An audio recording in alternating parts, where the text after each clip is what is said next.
senhor falou sobre propostas. O link tá fixado na descrição. Tá, o primeiro link da descrição está fixado nos comentários. Até citou o fato da possibilidade do deputado Kim ser o seu ministro da Fazenda se o senhor ser eleito. Muitos economistas falam sobre a necessidade de um ajuste fiscal profundo no Brasil a partir de 2027, mais de 400 bi. O senhor citou uma PEC do deputado Kim. É nisso que o seu projeto de ajuste fiscal vai se basear? O senhor pensa em vinculação do reajuste do salário mínimo ao crescimento da economia? Pensa em retirada de subsídios a setores da economia? O que você pensa? O que você vai incluir na sua proposta de governo sobre economia e ajuste fiscal? Grande pergunta, é uma pergunta desafiadora, porque espero que os outros presidenciáveis respondam essa pergunta. Porque ninguém tá falando do tamanho da crise fiscal que vem aí. Aí todo mundo vai falar assim, eu vou retirar um privilégio aqui, um privilégio ali, eu vou cortar um negócio aqui. Legal, vamos dar nome aos bois? O real o Brasil vai precisar economizar todos os anos muitas centenas de bilhões para inverter essa curva de disparada da dívida, para a gente poder mexer lá na frente nos juros, para poder mexer inclusive nos impostos. Todo mundo fala em reduzir imposto, porque o imposto está aumentando, mas ninguém fala como cortar se a gente está numa situação fiscal desesperadora. Pois bem, a PEC protocolada pelo Kim Kataguiri, ela foi protocolada no ano passado, está num processo de recolhimento de assinaturas, outros 2 deputados protocolaram junto, e ela ataca todos os grandes problemas fiscais do Brasil. Das indexações, por exemplo, tanto a subida da aposentadoria quanto do BPC são vinculados ao aumento do salário mínimo. Isso acaba gerando distorção, porque o valor do salário mínimo, que cresce de acordo com a produtividade, ele acaba indo para pessoas que não estão numa atividade produtiva. Isso é injusto com quem é produtivo, por mais que tem que ter reajustes no BPC e na aposentadoria. Falo aqui de uma outra reforma da Previdência que vai precisar fazer e que mexa nos privilégios, especialmente os privilégios do alto funcionalismo. Estamos falando aqui da desvinculação de gastos na parte de saúde e na parte de educação. Isso ninguém vai querer falar.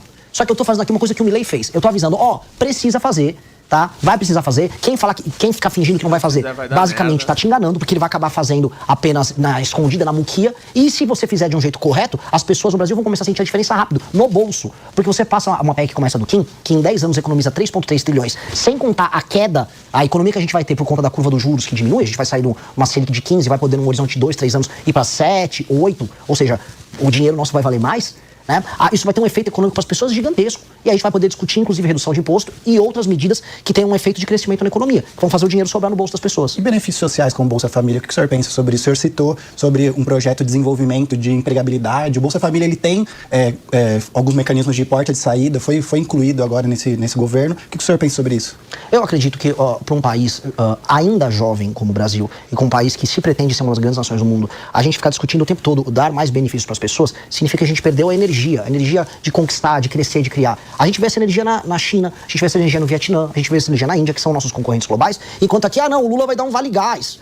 Não, o Lula vai dar agora uma energia elétrica. Não, agora eu vou aumentar o Bolsa Família. As discussões giraram isso, tá? O Flávio e o Lula brigando pra ver quem vai dar mais Bolsa Família. O senhor é contra, então? Eu sou contra a ideia de que um país como o Brasil tenha que basear isso no seu crescimento econômico e nas suas políticas sociais. A melhor política social não é só o emprego, é o aumento da renda e a capacidade de compra do brasileiro. E aí regiões inteiras do Brasil, que hoje são economicamente inviáveis, eu digo eu também não vou fazer populismo, vou pro Maranhão. O Maranhão é uma inviabilidade estadual. Agora já foi, no Maranhão, as cidades elas se sustentam só com dinheiro vindo dos outros estados. E a maior parte das pessoas, ou grande parte, vive de um misto de benefício do governo, que é aposentadoria, BPC e Bolsa Família, e o sistema político fica lá com o pires na mão pedindo grana. Não dá pra viver assim, não dá pra pagar essa conta. É por isso que o imposto tá caro pro entregador aqui em São Paulo. Eu vou ter que virar, primeiro eu vou escolher um lado. Eu vou ficar com o lado do pagador de imposto e da pessoa que tá rendendo. Depois eu vou criar saída para essas pessoas. E a saída dessas pessoas do Bolsa Família vai desde chegar em cidades que estão desesperadamente vivendo de auxílios, especialmente cidades nas regiões do Norte e Nordeste, e fazer frente de trabalho, até trabalharmos com a reforma de competitividade no Brasil, que determine, assim, que o abrir e fechar um negócio, contratar e demitir uma pessoa numa empresa, que correr o risco, né, do dinheiro hoje que está basicamente rendendo na poupança ou com o título do Tesouro, vá para a atividade produtiva, e aí, com o Estado trabalhando junto, e eu não tenho problema em colocar o Estado atuando junto, você começa a gerar crescimento econômico nesses lugares. E aí você começa a tirar as pessoas desse mundo auxílio. O que eu aprendi rodando no interior do Nordeste é que as pessoas querem trabalhar, especialmente mais jovens. Quando eu cresci na região Nordeste, visitando cidades menores, é porque, especialmente o homem jovem, fala, eu não quero viver de auxílio. Eu quero ter grana, eu quero comprar um celular novo. Eu não quero ficar preso nesse circuito. E, entretanto, o que o governo federal está oferecendo, que é essa política da migalha, é achar que o cara, não, pega aí, eu te dou um vale gás, pega um pé de meia aí e vai se arrastando. Eu não consigo aceitar isso. Bolsa Família e outras políticas são para pessoas que estão precisando e não têm condição de trabalhar. Dito isso, nós temos que fazer elas trabalharem.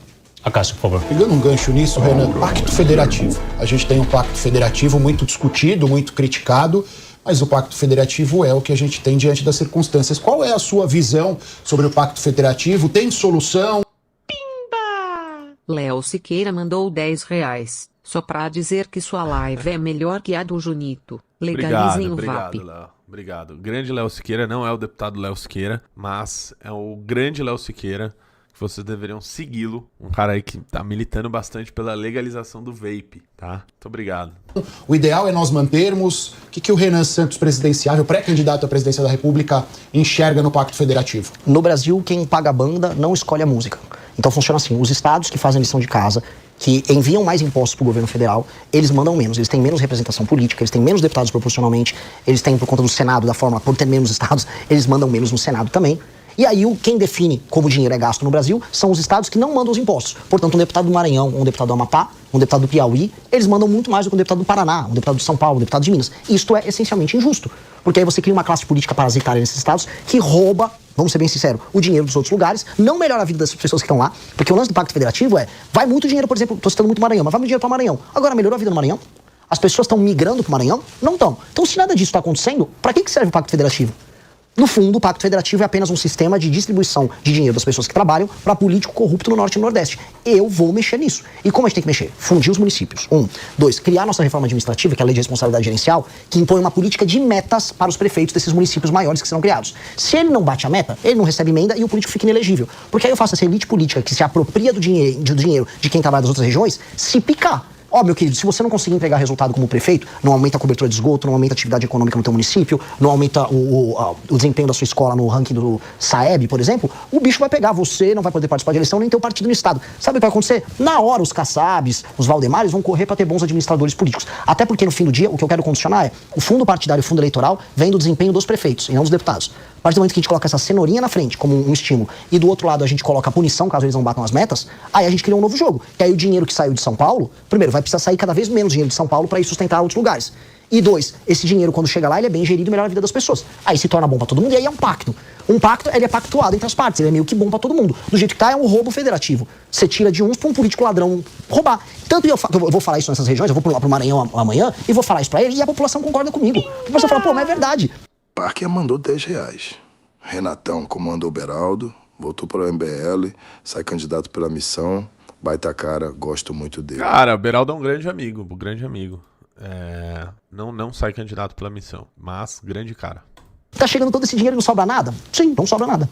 O senhor comenta, Túlio, só um pouquinho, fazer esse laço aqui rapidamente. O senhor faz uma fala muito direta, percebemos uma certa eloquência, uma virtude na própria oratória do senhor, mas uma comunicação jovem. E aquele idoso, aquela senhora que tá no ônibus, que levanta de madrugada, que não olha o TikTok, que não acompanha um canal fechado, que não acompanha a Jovem Pan, uma rede social. Como que vai ser essa conversa com esse eleitor no dia a dia, que está lá na ponta, de fato, que não leva uma linguagem como o que o senhor está usando aqui? Eu acho que ele vai gostar.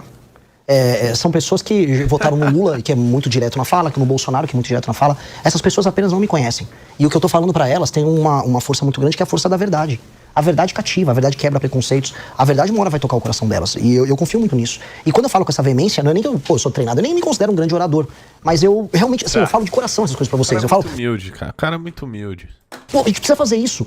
É tão claro que, sei lá, o prefeito de uma cidade inteira do Piauí tá sendo canalha com a população e tá roubando o trabalho de um dono de uma loja de material de construção, sei lá, no sul de Minas. A gente tá vendo isso acontecer. E aí vem a raiva. A raiva, ao mesmo tempo vem também a indignação, vem a criatividade em procurar uma solução. Esse tipo de coisa, eu acho que cativa. Se não cativar também, aí paciência, né? As pessoas querem só ser enganadas por propaganda. Túlio, por favor. Olha, Renan, a gente vê em você um idealismo muito forte, né? O problema, às vezes, do nosso papel aqui é questionar que, às vezes, o idealismo se distancia da prática, né? Às vezes a gente não consegue colocar em prática, muito embora a gente vê que você insiste nas suas ideias.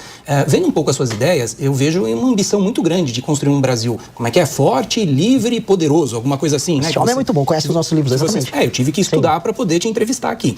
Mas eu vejo ali questões que... Pô, gostei desse cara, hein? Gostei desse cara. Inclusive tá ali, ó, o livro. Os livros amarelos. Passa, por exemplo, a política externa brasileira, né? Uma questão fundamental hoje em dia. A gente não vive mais um multilateralismo no qual as relações comerciais são pautadas pelo diálogo, o Brasil pode ficar numa posição mais neutra, que não tem problema. Eu vou relembrar aqui, na época da Segunda Guerra Mundial, que Getúlio Vargas inicialmente tinha um alinhamento com Hitler. Depois ficou neutro, viu que o lado não era muito bom, e aí quando veio Oswaldo Aranha, que era alinhado aos Estados Unidos, um grande diplomata, convenceu Getúlio Vargas a entrar no lado dos Estados Unidos na guerra. Entrou, aquela expressão, a cobra vai fumar enquanto inclusive é do Exército Brasileiro, e ato seguinte o Brasil se posicionou e liderou o processo na ONU. Oswaldo Aranha foi presidente daquela Assembleia, que inclusive fez aquela divisão dos dois estados, Israel e Palestina. Foi um brasileiro ali na Convenção da ONU que fez pelo posicionamento que ele adotou. Eu vejo nas suas obras, às vezes, alguma preocupação em criticar um alinhamento com os Estados Unidos, quando você critica Jair Bolsonaro, e também de criticar um alinhamento ideológico à esquerda de Lula. Aí eu te pergunto, como que você vai fazer hoje, pragmaticamente, em relação a essa divisão que o mundo tem? Você iria se posicionar a favor dos Estados Unidos e Israel na guerra do Irã? Ia ficar neutro? Ia se posicionar a favor do Irã? Como que você vai negociar as terras raras? Vai negociar só com os Estados Unidos? Vai negociar com o mundo inteiro? Enfim, qual a postura na política externa brasileira que o Brasil hoje deve adotar em relação a esse cenário desafiador e a esse projeto ambicioso que você quer de um Brasil forte, livre e soberano? Sim, e excelente pergunta. E a urgência de um mundo que está cada vez mais em crise. A gente está vendo conflitos no Irã, na Ucrânia, talvez haja um conflito em Taiwan. A gente está vendo esse mundo se moldando agora uma nova guerra cada vez mais quente. Conflito em Taiwan? Talvez haja um conflito em Taiwan. A gente está Aí é demais pra mim. Não quero viver nesse mundo. Esse mundo se moldando agora uma nova Até porque ele não vai existir se ocorrer o conflito em Taiwan. guerra cada vez mais quente entre Estados Unidos e China. O mundo do pacto pós-45... Isso não é a sua área? Sim, é. Inclusive, cara, eu estou fazendo a revisão, tá, do capítulo de geopolítica para o Grande Livro Amarelo. Que tá muito bom. Tá muito bom. Muito bom. Vou ver se eu faço uma live um dia só falando disso. Vou chamar o Orlando Lima aqui. Pós-Segunda Guerra Mundial, é um mundo que está acabando. E nesse mundo, o Brasil é muito fraquinho. Porque o Brasil se garantia nesse mundo multilateral, o mundo das organizações internacionais, baseado na ideia de que os Estados Unidos iam garantir a ordem liberal internacional, que os contratos iam ser respeitados, que um país não ia ser invadido pelo outro. Pois bem, isso está mudando e está mudando muito rápido. E nós estamos vendo, inclusive, os Estados Unidos, que era o antigo garantidor, falando, não, eu quero a Groenlândia para mim, me dá o Panamá. Invadiram, derrubaram, de maneira correta, o governo da Venezuela, mas é um vizinho. Quando a gente começa a olhar, a gente fala, olha, esse mundo está muito quente, esse mundo está começando a ficar complicado e nós não temos condições de defender o nosso território. Eu preciso lembrar uma coisa para vocês. Das nações com grande território, grande população e grande economia, e isso eu vou incluir a União Europeia no meio, nós temos aqui 6. Brasil, Índia, China, Estados Unidos, Rússia e União Europeia. Dessas 6 nações, e eu vou incluir a União Europeia como um conglomerado aqui, o único que não tem armas nucleares é o Brasil.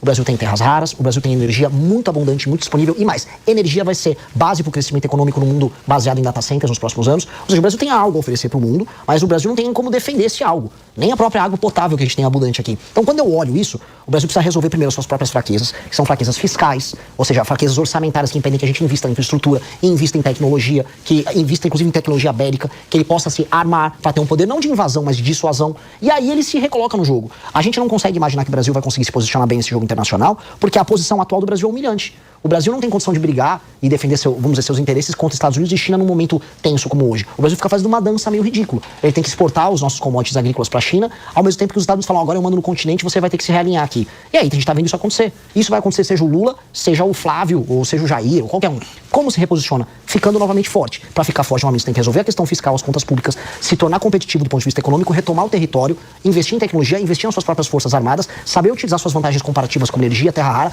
trazer através das parcerias os Estados Unidos ou qualquer outra nação para produzir semicondutor com terra rara aqui, compartilhando tecnologia com a gente, para ser um parceiro forte que os outros não possam abdicar.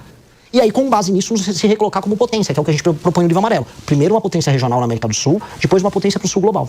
Não, mas essas ideias que são corretas, elas são a médio e longo prazo, essa reestruturação do Brasil. E a curto prazo, o Donald Trump não vai ter paciência. Ele vai querer um posicionamento do Brasil. O Brasil vai negociar comigo agora terras raras? O Brasil vai apoiar ou não o conflito, que ele chama de conflito, que é guerra no Irã, né? Qual seria o seu posicionamento para agora? Porque aí seria mais um posicionamento diplomático. É bem verdade que o Brasil precisa se reestruturar para se posicionar no cenário internacional com força. Até aí, nós concordamos. Sim. Mas como atuar agora no meio desse confronto diplomático? Qual a posição que o Brasil deveria adotar nesse momento? As posições, as cartinhas do Lula são bem feitas, são corretas? Não, assim, uma das coisas que o Brasil definitivamente precisa parar de fazer é se comportar como o poodle da China no cenário internacional, que é o que ele está fazendo com o governo Lula. Boa parte do problema com os Estados Unidos são as posições subalternas que o Brasil desenvolve, tanto foi na questão do Irã, quanto na questão de Israel, antes na questão da Ucrânia. E se pintar mais algum conflito que seja do interesse, por exemplo, ou da China ou da Rússia, com o governo Lula, o Brasil vai se comportar de uma maneira que vai gerar incidentes diplomáticos dos Estados Unidos. Esse alinhamento automático com a China a gente não vai ter. Com certeza, o governo nosso não pode ter. Isso abre espaço para uma relação melhor com os próprios Estados Unidos da América. Essa relação, porém, não pode ser de sujeição, de submissão. Os Estados Unidos claramente estão interessados nas terras raras do Brasil, o Brasil tem essas reservas, só que em quais termos isso vai acontecer? Eu vi o Flávio Bolsonaro indo para lá falando, olha, nossas terras raras podem ser úteis para você. Mas como elas serão úteis para a gente? A indústria de semicondutor fica aqui ou fica lá? Haverá compartilhamento de tecnologia? Haverá sociedade com empresas brasileiras? Os Estados Unidos, eles falam muito assim, vocês têm que tirar a China da América do Sul. Tem? Agora sim, a China compra todas as nossas Excelente. commodities. A China Excelente. também está querendo investir em infraestrutura no Brasil. Os Estados Unidos querem botar dinheiro no Brasil? Ou a parceria deles é só no susto, é só no medo? A gente tem que se reposicionar no jogo. E a primeira coisa é sair desse alinhamento automático que tem na China, que aí permite que a gente volte a negociar no campo de batalha. Hoje nós estamos numa posição de alinhamento automático. E alinhamento automático submisso. E essa posição a gente tem que sair, definitivamente. Eu concordo que há uma inevitabilidade nas Américas em lidar com os Estados Unidos. Até porque os Estados Unidos acham que a região como um todo é uma reserva estratégica para eles. Dito isso, entendendo que eles querem ter um controle sobre essa reserva estratégica, nós somos a maior nação da América do Sul. E isso vai precisar ser respeitado e eles assim o respeitam. Como construir isso? Eu acho que passa por esse realinhamento internacional. Vai abrir o espaço de uma discussão que vai ser boa pra gente. A gente segue girando aqui os convidados com diversos Opa, assuntos, entrevistando caralho. hoje Renan Santos, que é o presidente do Missão e que deverá também disputar a presidência da República e que, se eleito, quer ter uma divisão ou rever o estado ou a cidade do Rio de Janeiro. Que história é essa que o senhor quer fazer com o Rio de Janeiro? A gente quer voltar com o velho estado da Guanabara, que foi extinto de maneira inclusive inconstitucional, mas trazer o conceito de uma cidade autônoma, né? Uma ideia. Peraí. Pimba! Certezinha mandou R$9. Renatão, é viável transformar auxílios renda mínima, algo parecido com o que foi feito na pandemia, que ajuda a gerar empregos? Transformar auxílios renda mínima? Desculpa, eu não entendi a sua pergunta, cara. O que foi feito na pandemia é o seguinte, as pessoas eram proibidas de trabalhar e para isso receberam um auxílio muito alto, né? O problema é que basicamente isso foi sendo mantido, né? E, enfim, não entendi o que você gostaria de mudar no programa social hoje. Para mim é muito simples. Aquele que recebe benefício, que está em idade ativa para trabalho, deve trabalhar. Simples. O que recusar uma oferta de trabalho perde o benefício. Isso é pra ontem, assim. Inclusive, o Renan falou isso muito do Maranhão, mas eu vi isso lá no Amapá, né? Eu fui pra Itaubal, cidade com 93% de Bolsa Família, né? As pessoas ali não estavam muito afim de trabalhar, elas estavam felizes com a situação atual, recebendo ali os 600, 700 reais e tocando a vida delas, né? Junta um auxílio no outro, às vezes pega um auxílio municipal, aí junta o pai, a mãe, enfim, vira uma família de dependentes do Estado, né? Então, enfim, isso precisa ser cortado, acabado, porque não é só a questão de orçamento, né? A questão de orçamento é até pouco, né? Mas é uma questão de cultura importante que precisa ser alterada. De cidade-estado, como existem, não estou inventando a roda, como existe na Argentina com Buenos Aires, como tem com Hong Kong, como tem com Pequim, como tem com Xangai, a idade de uma cidade que se auto-administra e que seus recursos ficam lá, com uma zona econômica especial voltada para a área de turismo, para a área de tecnologia e para a área de produção de conteúdos, seja cinemáticos, na parte de arte e festivais e espetáculos, que torna a vocação carioca em ser uma cidade que abre as portas do Brasil para o mundo, sendo funcional. Hoje a cidade do Rio de Janeiro, um dos grandes problemas dela é que ela é administrada por uma elite política da Baixada do interior, altamente corrupta, que não usa as potencialidades da cidade. O Brasil, em grande medida, é conhecido mundialmente por conta do Rio de Janeiro. Eu considero um erro. O Brasil é mais do que apenas o Rio de Janeiro. Mas o Brasil também é o Rio de Janeiro, e o Rio de Janeiro é uma parte muito importante disso. Então, se tornar uma cidade como essa, uma cidade que daqui 20, 30 anos pode ter um status de uma Dubai, uma dessas cidades globais que recebem investidores internacionais, uma cidade que mistura entretenimento com segurança e com o bem viver, é uma cidade que o Rio de Janeiro tem potencial total de ser. E entregar essa autonomia para o Rio de Janeiro significa reconhecer esse status especial. Até porque o Rio, verdade seja dita, ele está num lento processo de decadência desde que deixou de ser capital. E esse lento processo de decadência é um processo muito triste. Você vai no Rio de Janeiro, você vê a potencialidade, o mundo vê isso, mas ela nunca se realiza. Eu acho que essa seria a forma de realizar essa potencialidade do Rio. André, por favor. O senhor comentou que popularidade foi feita para ser derretida, pensando em projetos que podem ser impopulares. O senhor, pensando nisso, apoiaria o fim da reeleição? Com certeza. Com certeza. Eu acho que a reeleição foi... Somente no Executivo?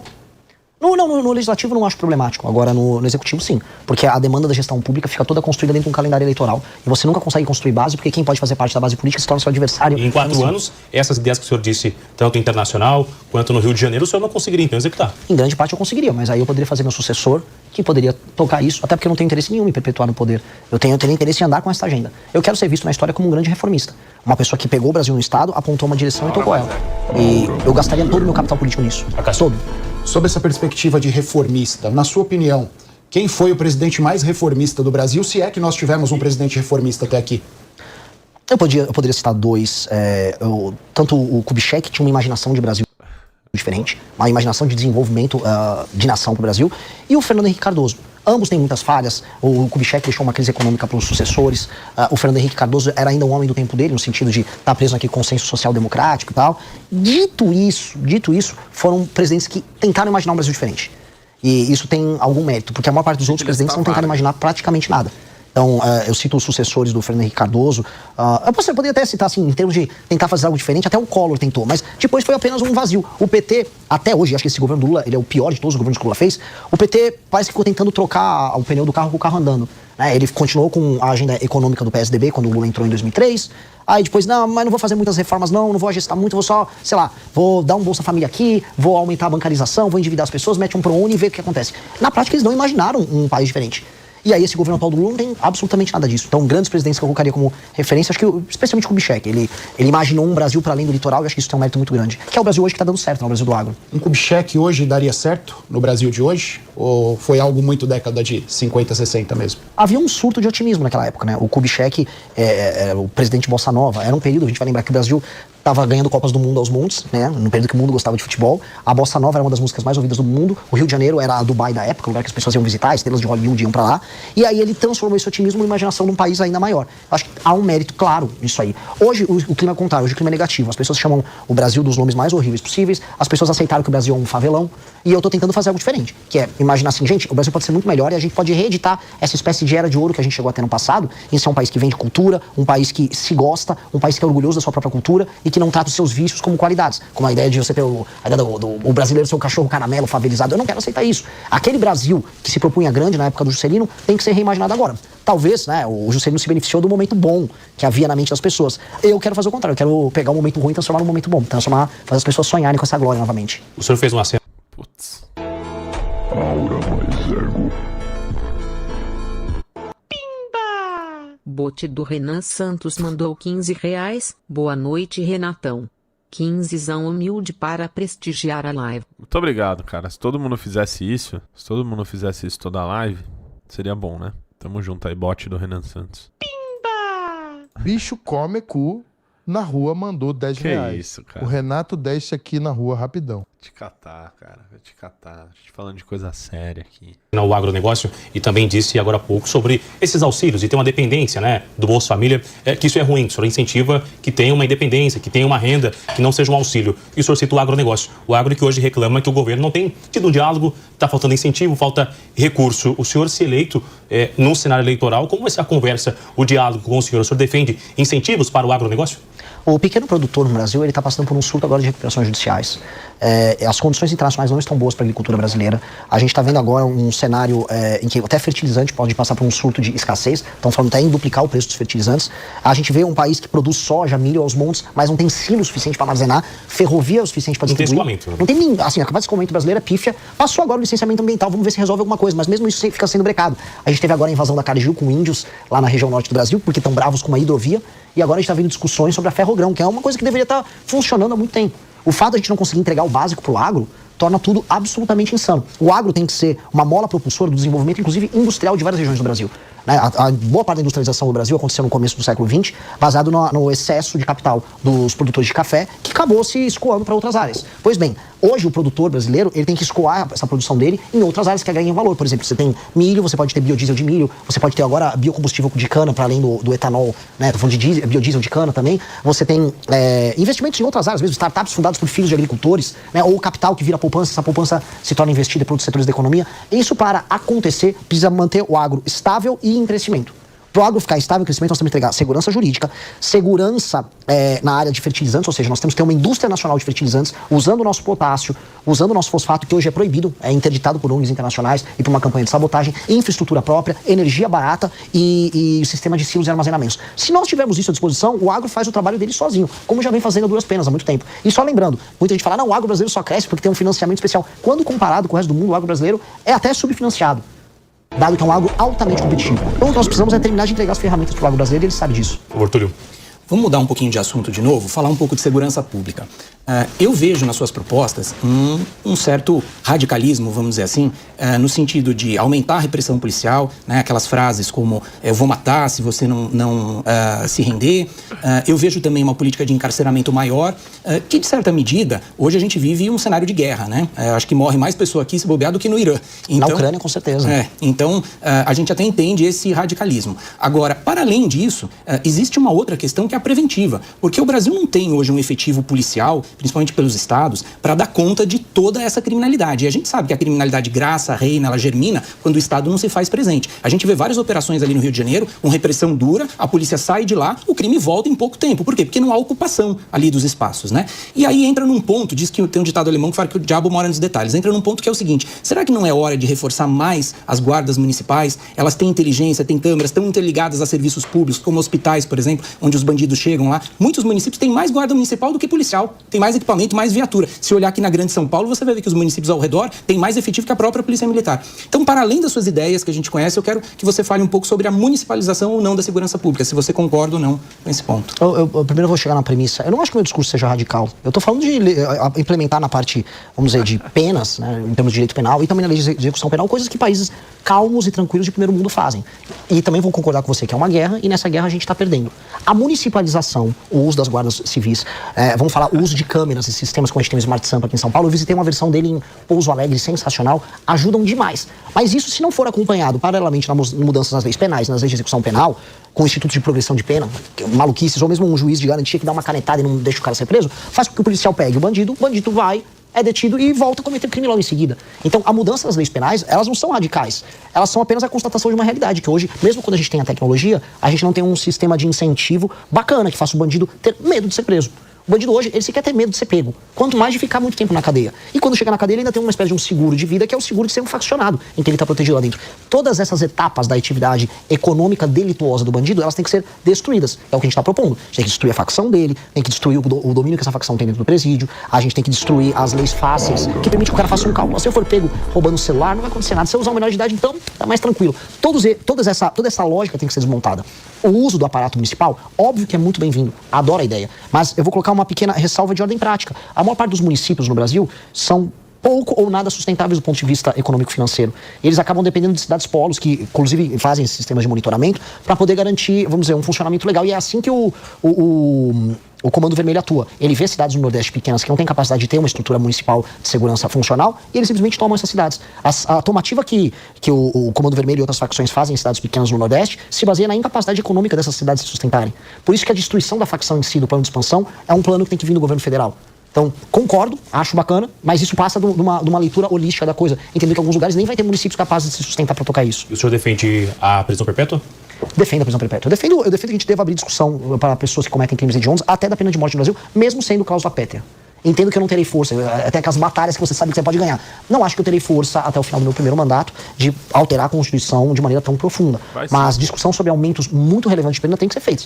Porque hoje um bandido se sente muito seguro cometer os crimes que ele comete. De forma geral, ou para algum líder de facção, líder de algum segmento, ou para todos que cometerem esses crimes? Um faccionado, um líder de uma facção, na minha visão, ele tem que ter prisão perpétua e nunca mais sair, porque ele é um perigo para a sociedade. Existe um perigo, claro, só da existência dele, do convívio social dele. Dito isso, um líder de uma facção criminosa no Brasil, ele é responsável de maneira extensiva por todos os crimes que são cometidos pela sua facção.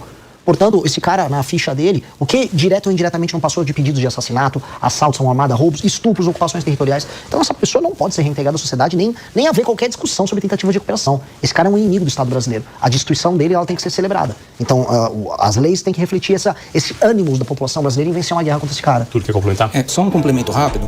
Eu, como o Acácio, sabemos que esse... O Ripa na Chulipa mandou 10. Acho que ele poderia deixar o cabelo um pouco menos arrumado, usar um fraldão igual o Milley. E depois disso, venham a Paranaguá. Paraná, aliás, é o litoral todo do Paraná. É o Nordeste dentro do Sul. O que significaria o Nordeste dentro do Sul? Pimba! Certizinha mandou R$9. A ideia é permitir contratação pelo mesmo valor da bolsa, por pequeno empresário de pessoas produtivas. Dadas algumas condições... Cara, eu não tô entendendo essa tua proposta. A ideia é permitir que as pessoas possam contratar outras pelo mesmo valor de uma bolsa, de um auxílio? Eu não tô entendendo, meu caro Certezinha. Esse tipo de proposta, quando mexe em cláusula pétrea, não pode ser feito nem por emenda constitucional. Sim. Eu não estou dizendo que eu sou contra ou a favor da pena de morte, mas eu digo que para isso é preciso refundar, é preciso de uma nova Constituição, é preciso de um processo revolucionário mais profundo para implementar essas ideias. Você está disposto a levar adiante uma ideia dessa envergadura, de reformular por inteiro, de nós temos uma nova Constituição? Porque muito das suas ideias vai passar inevitavelmente por isso. As ideias todas que eu trouxe aqui, tirando a parte da pena de morte, essa discussão que é importante, todas elas podem ser alteradas por PEC ou projeto de lei normal. Essa passa por uma reformulação da Constituição, tem um processo originário ali de uma Constituição nova. E eu acho que o Brasil vai precisar ter uma discussão sobre a nova Constituição em algum momento, porque a Constituição atual, ela é impeditiva, ela é um impedimento para o crescimento do Brasil. É uma Constituição que foi construída num contexto diferente, que via um tipo de Brasil adaptado a um mundo diferente. Aquele mundo ao qual a Constituição foi construída caiu, ele não existe mais. O Brasil se tornou caro antes de ficar rico. E aí, hoje a gente não consegue encarar problemas óbvios. Por exemplo, para fazer qualquer reforma econômica no Brasil, você tem que ter uma PEC, uma alteração à Constituição. Qualquer tema é constitucionalizado. E aí você tem como consequência disso um STF hiperpoderoso, porque se tudo é matéria constitucional e o Tribunal Constitucional é STF, o STF manda em tudo. E aí, é verdade. Então, a gente vai precisar ter essa discussão. Falando em viabilidade, em execução do meu governo, eu não creio que eu vou conseguir fazer isso no primeiro mandato. Até porque eu tenho outras reformas como a administrativa que a gente falou aqui, que serão prioridade, que elas vão mudar a lógica de funcionamento do Estado brasileiro, que é muito importante. Dito isso, um segundo mandato do Partido Missão, com certeza trataria essa discussão. Tem que botar essa discussão na mesa. A Constituição nossa hoje é um impeditivo para o nosso crescimento. André, por favor. Pré-candidato, mudando um pouquinho de assunto, voltando para a economia, o tema de empreendedorismo, o senhor citou que é empreendedor, né, empresário. Qual que é a agenda que o seu partido pretende mostrar para a população brasileira, para o empreendedor, para o trabalhador autônomo, para o empregador que o senhor citou em uma das suas falas? Hoje, quando você trabalha e produz, seja sendo um empreendedor, seja sendo um empreendedor individual, seja sendo um trabalhador, você é penalizado. O empreendedor é tratado como um bandido. A tributação é alta, a tributação é complicada, o dinheiro é caro, as regras são confusas. O empregado, ele tem a insegurança de saber se o emprego dele vai ou não vai existir. E o transporte que leva ele da casa até o trabalho é um transporte ruim. Ele também sabe que ele pode ser assaltado no meio do caminho. E a garantia de que o negócio que ele trabalha vai continuar existindo nos próximos anos é cada vez menor. Quando a gente coloca todas essas coisas na mesa, a gente vê que as pessoas que trabalham e produzem no Brasil estão inseguras, estão depressivas, estão, vamos dizer, com medo sobre o futuro. E esse medo, ele é percebido nas pesquisas. Pois bem, nós temos que ter uma agenda de competitividade que é uma agenda amiga de quem trabalha e produz. Então a agenda de competitividade já tem que facilitar contratações e demissões. Ela tem que vir acompanhada, vamos dizer, de uma agenda de investimentos em infraestrutura que reduza custos, que vão de energia a combustível, a infraestrutura de transporte, leis que reduzam burocratização. O licenciamento ambiental que passou já é um avanço bem grande, que vai ajudar a abertura de novos negócios também. Quando a gente coloca isso na mesa, com uma reforma fiscal que diminui o custo do dinheiro, aí eu falo em abaixar os impostos e falo em dinheiro mais barato e um medo, vamos dizer, menor na hora de você investir em um negócio novo. Isso gera um ambiente mais amigável para essa pessoa. Isso gera efeitos, vamos dizer, do ponto de vista econômico e também na vida das pessoas muito grande. Então, essa é a agenda que eu quero colocar. Uma agenda que facilita a contratação, facilita a demissão, facilita a empresa, facilita fechar uma empresa. Quando o senhor fala de facilitar a contratação, o senhor pensa numa nova reforma trabalhista, de mudar um pouquinho o regime CLT? Eu considero o regime, veja só, o regime trabalhista brasileiro, que é o regime da CLT, ele é um regime ultrapassado. Não à toa, uma parte muito importante da população brasileira se tornou MEI, outra está na informalidade pura e simples e um pedaço está na CLT. As gerações mais novas já não querem nem o CLT. Elas querem essa flexibilização. E aí, quando a gente olha o mundo, os países que concorrem conosco, vou pegar do Vietnã, vou pegar a própria China, vou pegar a Índia, eles têm leis trabalhistas mais flexíveis do que as nossas. E o Brasil passou o bonde de a gente falar, quero me comparar com a França. Não, porque meus amigos, a gente não se compara com a França, a gente está perdendo para o Vietnã, a gente está perdendo para Botsuana. Então vamos ver o que esses outros países estão fazendo para a gente poder competir com eles no mercado global. Então nós precisamos flexibilizar a nossa legislação, facilitar as contratações das pessoas, deixar os empreendedores mais seguros e as pessoas que querem trabalhar, elas têm capacidade de fazer sua jornada de trabalho, negociar o tempo de trabalho dela de uma maneira mais, vamos dizer, mais plena. Hoje, o que supostamente a garante vira um peso. Inclusive até porque fica menos salário no bolso da pessoa hoje com a CLT no fim do dia. O senhor defende uma reserva de Bitcoin? Carioca Louco mandou R$10. Renato, viu o vídeo do André Brandão sobre gasto de gasolina dos vereadores? Só se falar disso nas ruas. Tem vereadora chorando. Eu vi, cara. R$6.000, né, por mês de gasolina. Caramba, achei bastante bizarro isso. Bastante bizarro. Ainda mais que é uma vereadora, né? Não é nem uma deputada estadual, federal, né? Que pode ter um gasto maior ali de gasolina pra andar ao estado. Era só na cidade. 6 mil. Pelo amor de Deus, velho. Também, como isso seria? Se ele alcançasse ali uma redução de valor? Isso aí tem nome, tá, pessoal? Isso aí é pra, né, desviar o recurso ali que é carimbado. Chegasse em 60%, como já aconteceu, como ficaria a economia? Como seria essa aplicação? Olha, o Bitcoin, quando você pega a curva dele de aumento, por mais que ele passe por oscilações, ele é como se fosse uma senoide em tendência de subida. Ele oscila no dia a dia, oscila no mês a mês, oscila no ano a ano, mas a tendência dele é sempre de subida e ele está virando uma reserva internacional estratégica. Ter Bitcoin como uma reserva de valor para uma nação moderna que entende o papel do Bitcoin no futuro é importante. Assim como tornar o Brasil um país, vamos dizer, amigável para investidores na área de cripto e para investidores na área de tech como um todo. Eu acho que, vamos dizer, isso é um aceno muito importante para que o capital humano de alta qualidade que existe ao redor do mundo veja no Brasil um lugar amigável para ele construir empresas. Porque isso é uma das coisas que nós precisamos fazer. O Brasil tem um potencial num mundo cheio de nômades digitais, em que talentos vão ficar viajando de um país para o outro, em atrair essas pessoas para viver bem aqui e montar empresas de tecnologia. E ter a reserva de Bitcoin, não apenas como uma reserva de valor, que ao longo do tempo vai se valorizar, mas também como uma sinalização para esse universo, é um investimento que vale a pena. Ele vale a pena em todos os sentidos. E ainda tem outras discussões que a gente pode trazer também sobre o uso de blockchain dentro do serviço público, para validação, vamos dizer, de tarefas internas e também para controle e combate à corrupção, que é bem legal. E a história da moeda sul-americana que eu vi nas obras do Partido Missão, ela ainda está de pé hoje? Ela se aplicaria hoje? Uma das ideias que a gente quer colocar é a ideia do real ser uma reserva de valor para transações dentro da América do Sul. Hoje a gente vê um questionamento do dólar como essa moeda única e ter o real acompanhado de um banco sediado no Brasil para investimentos em infraestrutura, isso seria uma ferramenta muito importante para a região para afirmar o Brasil como essa potência regional, na área de infraestrutura, pacificadora também em termos de segurança, mas também para ajudar a se beneficiar de um comércio regional que precisa aumentar. O Brasil é muito isolado dos demais países e é a maior potência da região. E isso, se a gente olhar em termos geopolíticos no longo prazo, faz muito sentido. Porque o Brasil se firmando como uma das 5 maiores nações do mundo nos próximos 30, 40 anos, ele vai ter sua região, que vai ser uma reserva estratégica de poder. E a região é a América do Sul. E os Estados Unidos terão que compreender isso. Isso vai fazer parte de um jogo. Então, sim, o Brasil tem que colocar isso no próprio horizonte. Não é para agora. Uma briga com o Trump. Mas ele vai estar morto quando isso acontecer. Ele nem vai existir mais. Que rendem muito, inclusive, ele vai estar morto. Internacionais, né? Vai demorar. Último giro aqui, reta final, alguns minutos. Acácio Miranda, por favor, antes da morte do Trump, por favor. O ótimo é inimigo do bom. São várias as reformas propostas por você. Olhando para todas elas, qual é a sua preferida? Qual é aquela que você diria, essa eu quero que seja a primeira a ser implementada, a mais primordial na sua visão?